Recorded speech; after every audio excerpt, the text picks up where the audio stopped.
উত্তর দিকে 2 কিলোমিটার, দক্ষিণে 5 কিলোমিটার, পূর্ব দিকে 1 কিলোমিটার এবং পশ্চিম দিকেও 1 কিলোমিটারের মধ্যে আর কোনো মসজিদ নেই।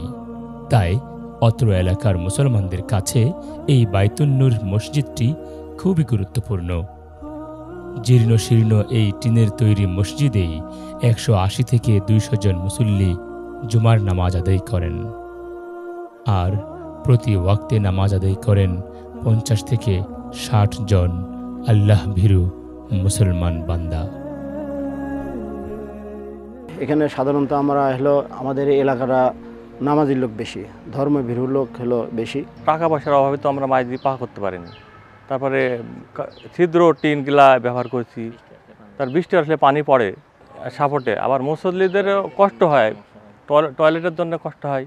দরকার আসলে একটা সুন্দর মসজিদের দরকার, বুঝতে পারলেন।